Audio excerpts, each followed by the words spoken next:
ఉండే కాగితం నోట్లు త్వరలోనే చరిత్రగా మారిపోనున్నాయా అంటే అవునని అంటున్నాయి బ్యాంకింగ్ వర్గాలు.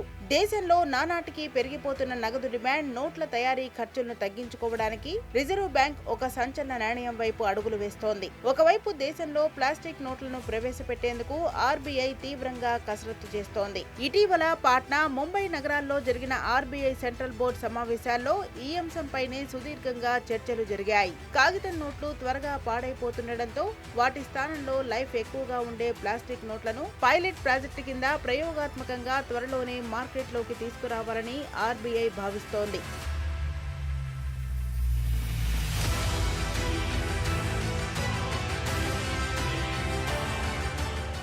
ఆర్బీఐ విడుదల చేసిన ఆర్థిక సంవత్సరం 2025 వార్షిక నివేదిక ప్రకారం దేశంలో కాగితం నోట్లను ముద్రించడానికి కేంద్ర బ్యాంక్ భారీగా ఖర్చు చేయాల్సి వస్తోంది.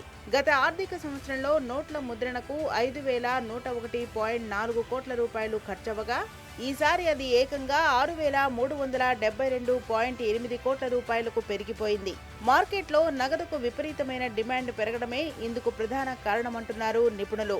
అయితే కాగితంతో పోలిస్తే ప్లాస్టిక్ నోట్ల ముద్రణకు అయ్యే ఖర్చు దీర్ఘకాలంలో చాలా తక్కువని ఆర్థిక నిపుణులు చెబుతున్నారు. ప్రస్తుతం మన దేశంలో ఉన్న ఏటీఎం మిషన్లు కూడా ఎంతో అడ్వాన్స్డ్ గా మారాయని, ఈ ప్లాస్టిక్ నోట్లను సులభంగా గుర్తించి బయటకు పంపే సాంకేతికత వాటిలో ఉందని ఆర్బీఐ వర్గాలు చెబుతున్నాయి.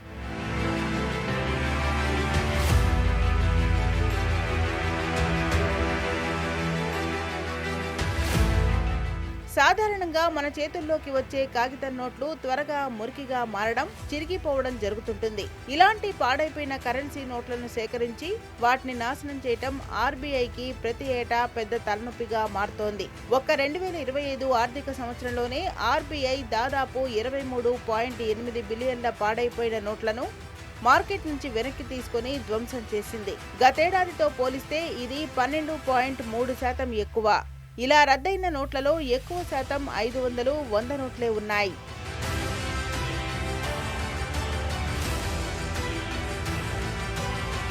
దేశంలో డిజిటల్ పేమెంట్లు ఊపందుకున్నప్పటికీ చేతిలో నగదు ఉంచుకోవాలనే జనం క్రేజ్ అస్సలు తగ్గలేదు. మే 15 నాటికి మార్కెట్లో చెలామణిలో ఉన్న మొత్తం నగదు విలువ ఏటా 11.5% వృద్ధితో 42.86 లక్షల కోట్ల రికార్డు స్థాయికి చేరింది. కాగితం నోట్ల కంటే ప్లాస్టిక్ నోట్ల ఆయుష్ చాలా ఎక్కువగా ఉంటుంది. కాబట్టి పదే పదే కొత్త నోట్లను ముద్రించాల్సిన అవసరం ఆర్బీఐకి తప్పుతుంది.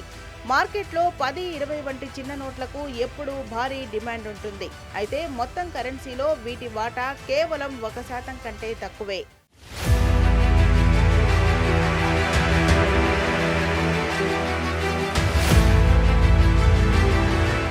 గతంలో నాణేల చెలామణిని పెంచాలని ఆర్బీఐ చూసినా పెద్దగా వర్కౌట్ కాలేదు.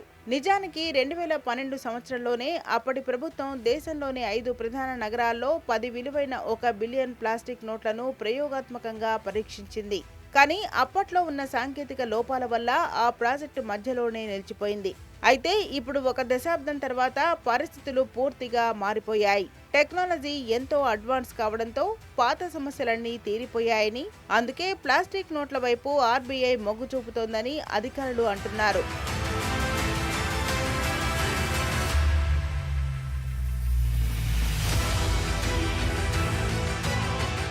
కరెన్సీ నోట్లకు ప్లాస్టిక్ ఉపయోగించడం ప్రపంచ దేశాలకు కొత్తేమీ కాదు. ప్రస్తుతం ప్రపంచవ్యాప్తంగా దాదాపు 60 దేశాలు ఈ పాలిమర్ బ్యాంక్ నోట్లను విజయవంతంగా ఉపయోగిస్తున్నాయి. ఈ విప్లవాత్మక మార్పుకు 1988లోనే ఆస్ట్రేలియా శ్రీకారం చుట్టింది.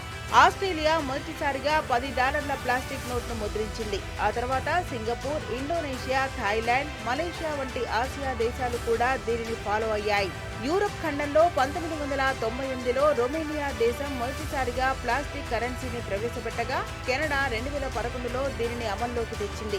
అయితే ప్రపంచంలోనే అత్యంత శక్తివంతమైన అమెరికన్ డాలర్ మాత్రం పూర్తిగా ప్లాస్టిక్ కాదు.